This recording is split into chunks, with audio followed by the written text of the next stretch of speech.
starts long before protein powder tastes like vanilla, chocolate, or cookie. It starts in the dairy chain. The vast majority of protein powder that dominates the global market comes from whey. This detail is important because it debunks one of the most common myths surrounding this product. The most common protein powder isn't made with ground insects, strange remnants, or mysterious compounds. In its most widespread form, it comes from an everyday and perfectly recognizable ingredient, milk produced by cows on industrial dairy farms. In these facilities, thousands of animals generate enormous volumes of milk every day, which must be collected quickly and handled under strict hygiene and temperature conditions. Freshly obtained milk is an extremely sensitive food. Its composition, rich in water, sugars, fats, and proteins, also makes it an ideal medium for the growth of microorganisms if it isn't cooled and transported properly. That's why, as soon as it leaves the farm, it goes into refrigerated tanks and then into tanker trucks that transport it to large-scale dairy plants. When the milk arrives at the factory, it doesn't immediately enter the processing line. First, it must pass a critical phase, incoming quality control. Each batch is sampled and analyzed in the laboratory. The temperature at which it arrived, its bacterial load, the presence or absence of antibiotic residues, the fat level, the total solids content, and, of course, the overall quality of the raw material are all checked. This phase is essential because the entire subsequent process depends on a stable foundation. If the milk shows alterations, contamination, or an out-of-range composition, industrial yield drops and the quality of the final product suffers. Once that stage is complete, the milk is ready to undergo a transformation that, in essence, shares its logic with cheesemaking. This is where the true starting point of whey protein emerges. The milk is channeled into large stainless steel tanks where temperature, agitation, and time are controlled. In this environment, coagulating enzymes and in many processes lactic cultures are added. The aim is to induce coagulation of the casein fraction of the milk. In other words, some of the proteins clump together and form a more solid mass, the curd. This curd will be the basis for making cheese. But what interests the supplement industry is what remains, a lighter yellowish liquid known as whey. For a long time, whey was seen as an inconvenient byproduct of the cheese industry. It was abundant, difficult to handle, and, compared to cheese, seemed to have little value. However, this liquid contained a protein fraction of enormous biological quality. Whey proteins are rich in essential amino acids, especially leucine, highly valued for its role in muscle protein synthesis. The problem wasn't their quality, but their dilution. Whey contains a lot of water, as well as lactose, minerals, and small amounts of fat. The protein is there, but highly dispersed. This means that the industrial challenge isn't creating protein artificially, but capturing, concentrating, and purifying it from a massive volume of liquid. The scale of the process helps to understand this better. To obtain a relatively small amount of finished protein, very large volumes of milk are needed. Behind every container is a constant supply chain, tons of raw materials, and a delicate balance between dairy production, byproduct separation, and maximizing whey utilization. This is not a small or artisanal operation. It's an integrated industry where protein powder emerges as a high-value specialization within the dairy sector. Before moving on to the concentration stage, the whey can be clarified and standardized. This allows for the removal of physical impurities, adjustment of flow rates, and homogenization of the product's behavior within the line. The reason is simple. Modern plants don't work well with unpredictable raw materials. They need the liquid entering the filtration system to have reasonably consistent characteristics. The more stable the feed, the more efficient the downstream equipment will be. In this first phase, the complete logic of the product is already defined. Protein powder doesn't appear as an isolated invention of the food world. Its origin is concrete, physical, and perfectly traceable.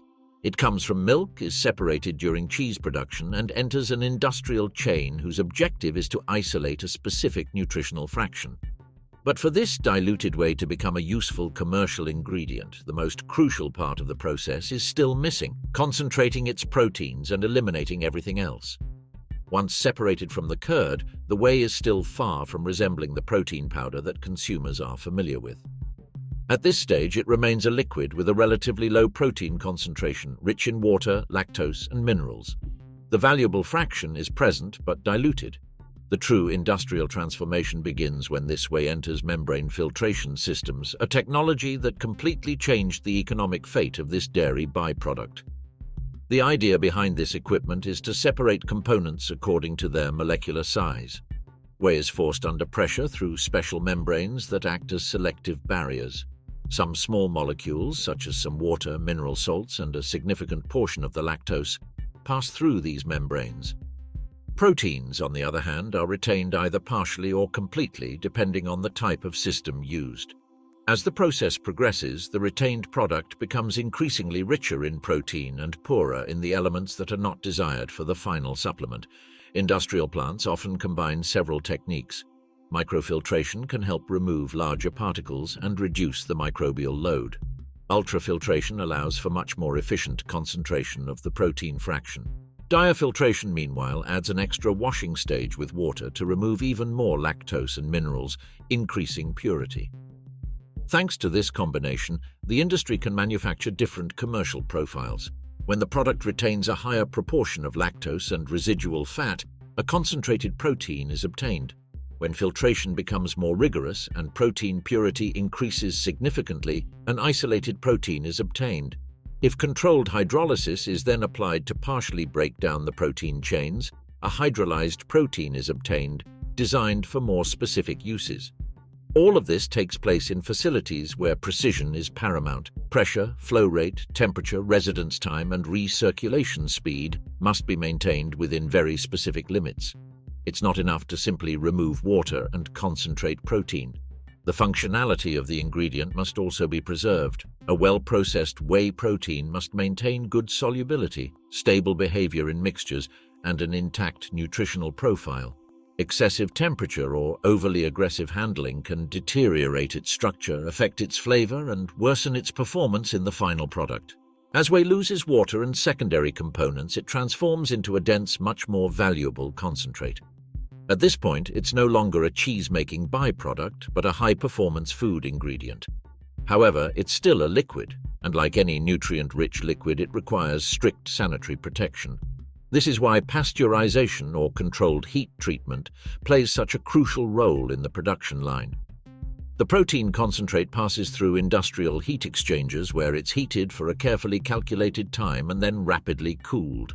The goal is to destroy or minimize the presence of potentially harmful microorganisms without unduly compromising product quality.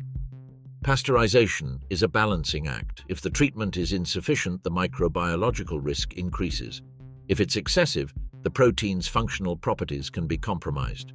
Therefore, there's no room for improvisation at this stage. Everything is controlled according to parameters defined by process engineering and food safety. Simultaneously, the plant reanalyzes the product. Protein content, moisture, pH, microbial load, mineral levels, and other key indicators are measured.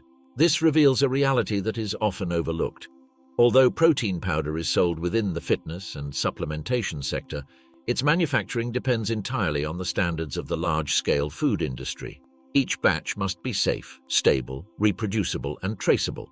The brand may talk about athletic performance, recovery, or muscle mass, but behind all of that are laboratories, hygiene protocols, and process controls. At this point, the concentrate already possesses many of the desired characteristics. It is rich in protein, purified, has passed health and safety controls, and can move on to the stage that will physically transform it into powder. This change seems simple when you see the finished product in a package, but in reality, it requires one of the most impressive pieces of equipment in the entire line, the spray drying tower. There, the liquid concentrate will lose almost all of its remaining water in a matter of seconds. There, for the first time, the whey concentrate will truly begin to resemble the protein powder that reaches the market. When the protein concentrate enters the drying tower, the production of protein powder reaches its most recognizable moment. Up to this point, the product has been a dense, highly controlled liquid. From now on, it must become a dry, stable, dosable, and easily transportable substance. This conversion is achieved through spray drying, one of the most important technologies in modern food ingredient processing. The principle is clear. The smaller a droplet, the faster the water it contains can evaporate. The protein concentrate is pumped through special nozzles or atomizing discs that break it into a cloud of micro droplets. Simultaneously, hot air circulates at high speed inside the tower. When these microdroplets come into contact with the air, the moisture evaporates almost immediately. In just seconds, the liquid is no longer liquid. What remains is a fine, dry, solid particle of protein. This particle falls to the bottom of the tower or is recovered using cyclones and separation systems designed to minimize product loss. The scale of these facilities is enormous. A single tower can process thousands of liters per hour, but the technical challenge isn't just evaporating water, it's doing so without compromising the quality of the ingredient. If the drying process leaves excessive moisture, the powder clumps, degrades more quickly, and loses stability. If the treatment is too aggressive, it can lead to altered flavor, poorer solubility, or color changes. That's why the industry precisely controls the inlet and outlet air temperatures, particle size, residence time, and solids concentration of the feed concentrate. The ultimate goal isn't simply to obtain powder, it's to obtain a stable, fine, free-flowing, and reproducible powder. Once dried, the base product moves to the formulation stage. This is where the commercial protein that consumers know is born. In its purest form, the powder has a relatively neutral or even somewhat milky and dry flavor, far from the dominant taste profile in the market. That's why it's transferred to large industrial mixers where the components that will define the final product are added. Cocoa, natural or nature-identical flavorings, vanilla extract, sweeteners, vitamins, minerals, thickeners, emulsifiers, or even digestive enzymes can be part of the recipe depending on the target market. At this stage, another common myth is also debunked. Protein powder isn't necessarily full of unidentifiable foreign substances. In most cases, the added ingredients are equivalent to those used in many other mass-market processed products. What matters isn't the unusual ingredients, but rather the dosage and consistency. Each batch must have the same composition, flavor, texture, and mixability. To achieve this, industrial mixers operate under very specific timeframes and carefully defined sequences. If the mixing fails, one part of the batch may have more aroma, another part more protein, and another part poor flowability. In a modern plant, that's unacceptable. After mixing, the product is ready for packaging. This stage may seem secondary, but it is actually crucial for preservation. Protein powder is very sensitive to ambient humidity. If the packaging doesn't properly protect the contents, the powder can clump, oxidize, or lose its sensory properties. That's why automated filling and sealing lines operate with extreme precision. The product is dispensed into rigid containers, laminated bags, or individual sachets, depending on the commercial format. Each unit receives the exact amount of product and is then hermetically sealed to protect it from air, moisture, and external contamination. Next come labeling and final quality control. The machines print nutritional information, protein type, batch number, manufacturing and expiration dates, instructions for use, and regulatory warnings. Many lines also incorporate weight checks, metal detectors, and vision systems to ensure that no defective packages are produced. The final product must not only be nutritious, but also legally compliant, hygienically safe, and commercially consistent. Once finished, the packages are grouped into boxes and placed on pallets ready for distribution. From there, they begin their journey to logistics centers, sporting goods stores, pharmacies, supermarkets, and e-commerce platforms. The destination might be a professional athlete, someone starting to train, or a consumer looking to supplement their diet.